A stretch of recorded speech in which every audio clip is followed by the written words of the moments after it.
Let's dive right into this explainer and trace a forgotten 1,000-year-old thread that connects Jerusalem directly to the very origins of Islam. You know, when we think about the religious history of the Arabian Peninsula, our minds almost automatically jump straight to the 6th century. But to truly understand the environment that birthed a global faith, we actually have to start much, much earlier.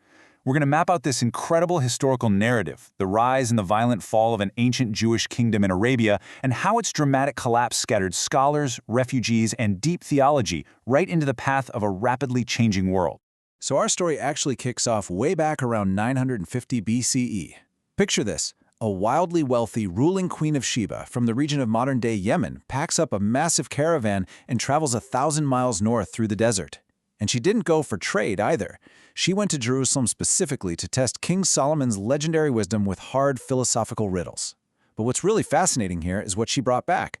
According to Yemenite traditions, she didn't just return with gold and spices. She returned with Israeli scholars and servants. She literally brought back the living practice of monotheism and planted it deep in the rich commercial soil of southwestern Arabia. And that initial connection, it sparked a massive demographic shift. History moves in these intense pressure events. Over the next 1,000 years, geopolitical catastrophes pushed successive waves of traumatized Jewish refugees straight south. When the Assyrians conquered northern Israel in 720 BCE, people fled south. When the Babylonians destroyed the First Temple in 586 BCE, more followed. And after the disastrous Bar Kokhba revolt against Rome in 132 CE, a massive diaspora arrived in Yemen. But here's the thing. They weren't just desperate refugees arriving in some barren wasteland.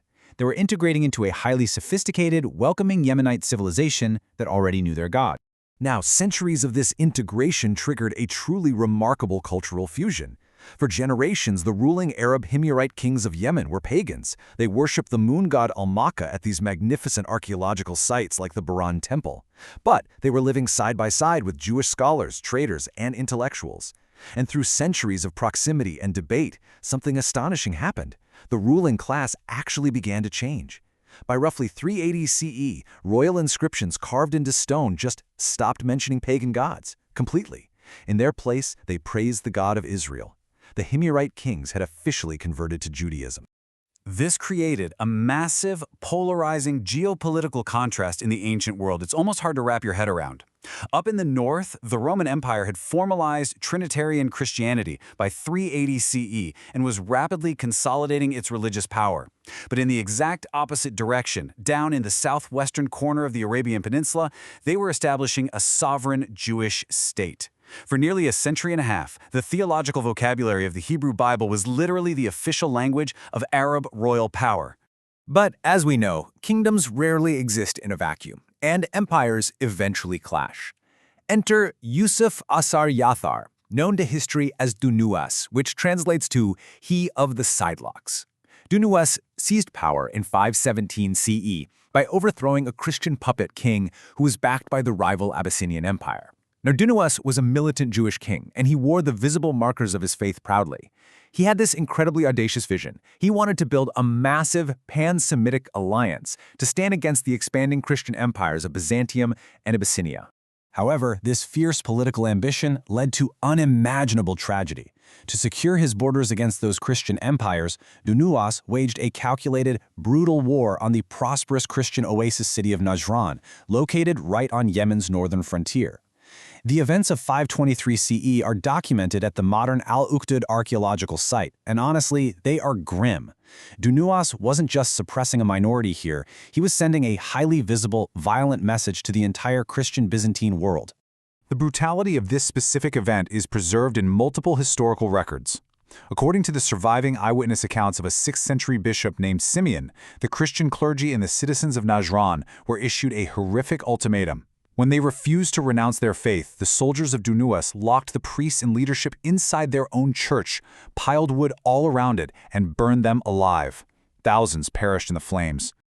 The news of this massacre echoed across the ancient world, and as you might expect, the response was swift and decisive. Outraged by the slaughter at Najran, the Byzantine emperor urged his ally, the Abyssinian king Caleb, to retaliate. In 525 CE, an Abyssinian Christian fleet crossed the Red Sea and invaded Yemen. The Himyarite army was completely destroyed. Arab tradition actually records that Dhu Nuwas, refusing to surrender, rode his horse directly into the crashing waters of the Red Sea and drowned. Just like that, the Jewish kingdom of Arabia was officially over, creating this devastating power vacuum that would push survivors steadily northward. And this brings us to a really fascinating mystery. You might be wondering, what does the destroyed 6th century Jewish kingdom have to do with the origins of Islam? Well, Muhammad wouldn't even be born for another 45 years. But the political tragedy of Dhu Nuwas and the martyrs of Najran, it's actually deeply woven into the very text of the Quran itself. Let's look at exactly how that happened. Notice the striking linguistic and emotional crossover we're looking at here. Ancient Himyarite stone inscriptions consistently use the term Rahman, the merciful, for God. Decades later, Surah 85 of the Quran powerfully condemns the people of the ditch who burned believers alive. Early Islamic scholars widely understood this surah as a direct mourning reference to those Christian martyrs of Najran killed by Dhu Nuwas. Later traditions kind of tried to quiet this connection because it rooted Quranic verses in a very specific pre-Islamic political event. But the connection proves that the theological and historical memory of this kingdom was very much alive and well in Arabia. When the political structure of a civilization falls, its people move. Following the kingdom's collapse in 525 CE, the rabbinic intellectual class didn't just evaporate.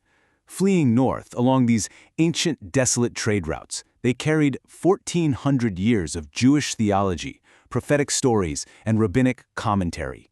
And they didn't just carry it in scrolls, but in their memories. This was an emotional, desperate journey. They traveled north into the Hijaz, settling into Western Arabian trading cities like Yathrib and Mecca, just desperately seeking a new home. So, exactly 45 years after the fall of Yemen's Jewish kingdom, a boy named Muhammad was born in Mecca. And the Mecca he entered was a deeply saturated religious hub. Because those ancient trade routes acted as a direct conduit for sweeping ideas, the city was a crossroads of both commerce and theology.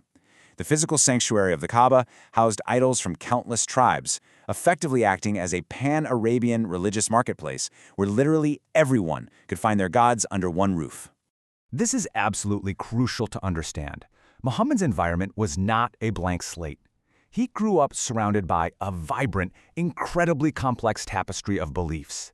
Yes, his own family managed the pagan worship of gods like Hubal at the Kaaba, but he was also sharing the streets and having conversations with those displaced Jewish scholars from Yemen, with surviving Christian communities still traumatized by the events of Najran, and with Hanifs, Arab seekers who are actively searching for the single God of Abraham entirely outside of organized traditions. What we're seeing is that Muhammad inherited the profound theological gravity left behind by a shattered civilization. Those displaced Yemenite scholars, the ones who used terms like Rahman for the merciful God, they were now his neighbors. They shared the same landscape, the same cultural parallels, and a related language. The deep existential questions about what it actually meant to faithfully serve the one God of Moses and Abraham had been echoing through the Arabian deserts for centuries. Muhammad didn't invent these questions. He inherited a world that was already desperately trying to answer them. The intellectual foundation for a massive monotheistic revolution had been traveling along ancient trade routes toward Arabia for centuries, carried by ancient queens, traumatized refugees, and displaced kings, just waiting for the exact right moment to ignite. It's like a giant puzzle finally coming together. And it leaves us with a pretty provocative question to chew on. How many other lost kingdoms and forgotten migrations are hiding right in plain sight, quietly shaping the worldviews we hold today?